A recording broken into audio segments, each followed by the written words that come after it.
अगले कॉलर है उर्मिला जी, स्वागत है आपका। हेलो डॉक्टर साहब। हाँ जी डॉक्टर साहब, मेरे पैरों में बड़ी तकलीफ रहती है। कब से तकलीफ है? जी तकलीफ तो काफी टाइम से है, मुझे शुगर भी है और मैं दवाई ले रही हूँ। कोई कहता है ये रिंगन भाव है, कोई कुछ, मतलब कुछ समझ नहीं आ रहा, बड़ी तकलीफ है। हमारा कोई आपने नुस्खा लिया अभी तक? नहीं डॉक्टर साहब, मैंने आपका कोई नहीं लिया। मैंने तो अभी थोड़ा टीवी चला के देखा तो उसमें चल रहा था, मैंने कहा चलो मैं भी पूछ लेती हूँ। ठीक है।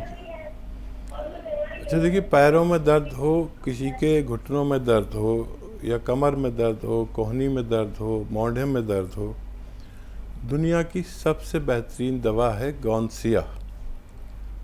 गौनसिया जिसे आपको असली लेना है, नकली बहुत मिलता है। और बस 2 चुटकी सुबह नाश्ते के बाद खा लें, 2 चुटकी रात को खाने के बाद खा लें। 2 चुटकी का मतलब आधा ग्राम सुबह नाश्ते के बाद खा लें, आधा ग्राम शाम को खाने के बाद खा लें। दूध या पानी से खाएं। डायबिटीज़ की दवा लेते रहें, आप बहुत जल्द अच्छी हो सकती हैं। जी, मुजफ्फरनगर से हैं लता बंसल जी, स्वागत है आपका। नमस्कार मैडम। नमस्कार मैम। हकीम साहब जी नमस्कार। जय हिंद लता जी, आपका स्वागत बहुत बहुत। हकीम साहब जी, मेरे बेटे की बहू है और उसकी एड़ियों में दर्द रहता है। अभी हुआ है थोड़े से दिनों से, 15-20 दिन से। ठीक है जी। और जी एक मेरा सवाल है, मैंने आपके यहाँ से ही गोंद चिया मंगाया है और उसमें कैप्सूल भी है, वो 2100 रुपए में आया है और मैं उसको खा रही हूँ। मेरे को 1.5 महीना हो गया और मेरी जो नसों में दर्द था उससे तो आराम है, लेकिन मुझे जो कमर में दर्द है, कोई तो उसको साइटिका का दर्द बताता है, कोई डिस्क प्रॉब्लम बताता है। वो एक कुल्ले से सीधे कुल्ले से नीचे घुटने तक है। ठीक है। जो दवा आप खा रहे हैं वो सही दवा खा रहे हैं, आपको फ़ायदा भी है और नसों का दर्द आपका चला गया है। अब कमर की बारी है। एक तो ये ख्याल रखें कि वेस्टर्न टॉयलेट यूज़ करें, जो कुर्सी वाला शौचालय होता है वो यूज़ करें। और ज़्यादा काम, ऐसा काम जो जैसे झाड़ू पोंछे वाला काम या वज़न उठाने वाला काम बिल्कुल ना करें। और आप 1 महीने से दवा खा रहे हैं, फ़ायदा आपको होने लगा है और यही दवा अपनी बहू को खिलाइए। इसी दवा से आपकी बहू को भी फ़ायदा होना मुमकिन है। जी, यूपी से हैं मुकेश जी, स्वागत है सर आपका। मैडम नमस्ते। नमस्ते सर। हकीम साहब को नमस्कार। जय हिंद मुकेश जी। ऐसा सर, मैं 6 चीजों का चूरन खा रहा हूँ और नमक जैतून खा रहा हूँ, 1 महीना करीब हो गया, लेकिन मुझे कब्ज में और पेट में कोई फायदा नहीं। कोई और बता दीजिए बढ़िया कोई मतलब तो। ठीक है, हाँ देखिए, ये तो खाते रहें। और कैस्टोल ऑयल मेडिकल स्टोर पर मिलता है, कैस्टोल ऑयल, इसे अरंडी का तेल भी कहते हैं। ये 1 कप गरम दूध में 1 चम्मच डाल के पी लिया करिए गरम गरम, दिन में 1 बार या 2 बार, आपको फ़ायदा मुमकिन है। जी, तो जैसे जो चीज़ें बताई जाती हैं, जैसे जैसे नुस्खे बनाने के तरीके हकीम साहब बताते हैं, इस्तेमाल करने के तरीके आपको बताए जाते हैं, बिल्कुल वैसे ही आप लोग इस्तेमाल कीजिएगा और लाभ उठाइएगा। दर्शकों, अगर आपकी कॉल कार्यक्रम में नहीं लग पाती है तो आप हमारे हेल्पलाइन नंबर पे 24 आवर्स कभी भी कांटेक्ट कर सकते हैं, जहां पे आपकी बात होती है हमारे एक्सपर्ट डॉक्टर से। मेल फीमेल दोनों हैं, आप जिनसे चाहे उनसे बात कर सकते हैं। हकीम साहब के यूट्यूब चैनल से जुड़ना चाहते हैं आप, वहाँ पर भी लाइव स्ट्रीमिंग के ज़रिए हमारे लाइव प्रोग्राम से जुड़ सकते हैं और वहाँ पे भी अपना सवाल कर सकते हैं किसी भी बीमारी से संबंधित। लेकिन उसके लिए यूट्यूब पे जाइए, टाइप कीजिए हकीम सुलेमान खान, चैनल को सब्सक्राइब कीजिए। अगले कॉलर हैं, बात कर लेते हैं। स्वागत है आपका गुलनाज। हाँ जी जी अस्सलाम वालेकुम। वालेकुम अस्सलाम। वालेकुम अस्सलाम। जी सर, मुझे 3 सवाल थे आपसे। सर मेरा पहला है, मेरी एक 9 साल की गुड़िया है, तो उसके बाल ना तो लंबाई बढ़ती है और पतले भी बहुत है। ठीक है। और सेकंड सवाल है, एक 4 साल की गुड़िया है, तो वो साफ नहीं बोलती है, मतलब जैसे र को ला बोलती है और हाइट भी कम है। ठीक है। और और थर्ड क्वेश्चन है कि सर सर्दी जुकाम रहता है और कुछ भी अगर खट्टी चीज खा लेती हूँ तो फौरन ही सर्दी हो जाती है। ठीक है जी। आप बड़ी खुश नसीब हैं, आपको 2 गुड़ियाँ दी हैं ऊपर वाले ने। और जो बड़ी वाली बच्ची है उसको रोज़ाना 1 ग्राम गोंद मोरिंगा सफ़ेद, रोज़ाना 1 ग्राम गोंद मोरिंगा सफ़ेद पानी में मिलाकर, दूध में मिलाकर या नारियल पानी के साथ रोज़ाना पिलाया करिए 1 बार बस। जो छोटी वाली गुड़िया है उसको रोज़ाना आधा या 1 चम्मच बादाम का तेल या तो उसके खाने में मिलाकर या उसके दूध में मिलाकर पिला दिया करें दिन में 1 बार। और देखिए, जिन लोगों को भी कुछ खट्टी चीज़ खाने से नज़ला, खांसी, बलगम, छींकें आने लगती हैं, एक तो उन्हें उसको छोड़ देना चाहिए, क्योंकि ऐसे लोगों में रोग प्रतिरोधक शक्ति कम होती है। और रोग प्रतिरोधक शक्ति बढ़ाने के लिए एक नुस्खा बता रहा हूँ, वो लिख लीजिए। सपिस्तान एक दवा का नाम है।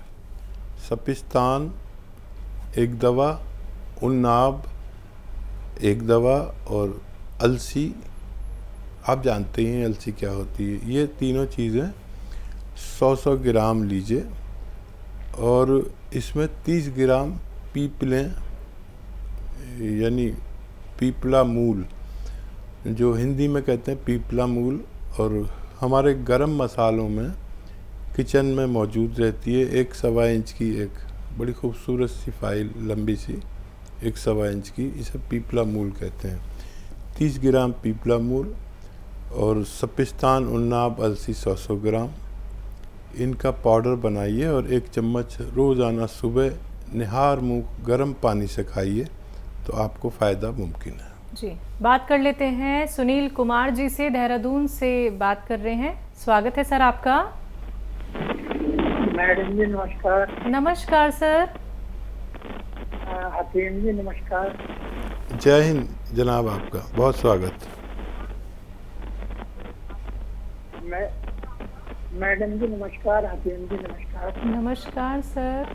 सर मेरे 2 क्वेश्चन है। एक तो मैंने नींबू, अदरक, लहसुन और लौंगी के छिलके का ये रस बना रखा है, तो ये सर्दियों में ठंडा तो नहीं होगा, और इसमें क्या मैं नमक, जैतून मिलाकर पी सकता हूँ? ठीक है।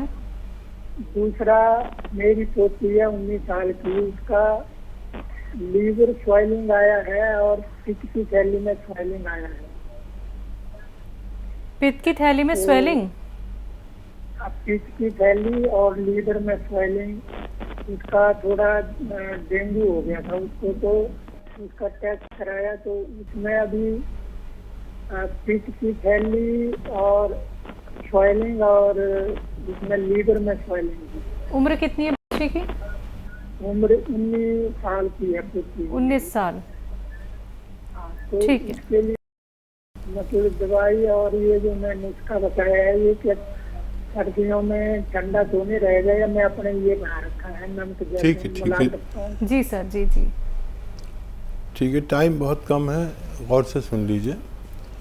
ये जो नुस्खा आपने बनाया है ये बिल्कुल दुरुस्त है, और इसमें 2 चीज़ें ठंडी हैं, 2 चीज़ें गर्म, इसलिए ना ये गर्म है ना ठंडा है। ये मोतदिल है, ना गर्म है ना ठंडा है। आप इसे गर्मी में भी ले सकते हैं और सर्दी में भी ले सकते हैं। और आपने सवाल किया क्या इसमें नमक ज़ैतून मिला सकता हूँ, तो यकीनन आप इसमें नमक ज़ैतून भी मिलाकर इस्तेमाल कर सकते हैं। दूसरा सवाल, जिस बच्ची को 19 साल बच्ची को जो स्वेलिंग आई है लीवर और दूसरी जगहों पर नमक ज़ैतून 2-2 चुटकी 2 या 3 बार पानी में मिलाकर उस बच्ची को पिलाइए। बहुत जल्दी उस बच्ची को फ़ायदा होना मुमकिन है। ये याद रखें कि ऑयली चीज़ें कुछ दिन के लिए रोक दें। ज़्यादा तली हुई भुनी हुई चीज़ें उनको ना खिलाएं तो और जल्दी अच्छी होना मुमकिन है। जब भी हम किसी ऐसे रोग से ग्रस्त होते हैं जिसमें हमें यानी कीटाणुनाशक दवाएं या बहुत ज़्यादा तेज़ असर पेन किलर दर्द की दवाएं या स्टेरॉइड लेना पड़ता है, और कोई ऐसा बड़ा रोग नहीं है जिसमें ये चीज़ें ना लेनी पड़े। डॉक्टर 60% आपको स्टेरॉइड, पेन किलर और एंटीबायोटिक दवाएं देते ही हैं, और ये दुनिया की अच्छी दवाएं हैं। लेकिन डॉक्टर इस बात का ख्याल नहीं करते कि इसके नुकसानात रोकने के लिए भी दवा दी जाए, और इसके नुकसानात रोकने की कोई दवा एलोपैथ में है भी नहीं कि दवा ज़रूर ले लें। नुकसानात रोकने की दवा या रॉ मटेरियल या कच्ची दवा, मैं कहता हूँ कि जो लोग भी मजबूर है रोज़ाना कोई भी एलोपैथिक दवा खाने पर, तो वो 2 चुटकी नमक ज़ैतून दिन में 1 बार या 2 बार ज़रूर खा लिया करें, ताकि आपके पार्ट्स ऑफ बॉडी, जो मेन पार्ट्स ऑफ बॉडी है यानी जिस्म के वो 5 अंग जैसे लीवर, किडनी, दिमाग, दिल और हमारे फेफड़े, लंग्स सलामत रहे। तो नमक ज़ैतून 2-2 चुटकी असली नमक ज़ैतून इस्तेमाल कर लिया करें, आप सुरक्षित रह सकते हैं। वक्त फिलहाल इशारा कर रहा है कार्यक्रम को अब यहाँ पे विराम देने का। हकीम साहब, अपना वक्त इतना कीमती हमें देने के लिए, हमारे दर्शकों को घरेलू नुस्खे और घर घर तक तमाम बेहतरीन नुस्खे पहुँचाने के लिए आपका बहुत बहुत शुक्रिया। धन्यवाद जी, आपका भी और आपके चैनल मालिकों का भी धन्यवाद। तो दर्शकों, आज के प्रोग्राम में फिलहाल के लिए इतना ही। अब मुझे भी दीजिए इजाज़त। नमस्कार।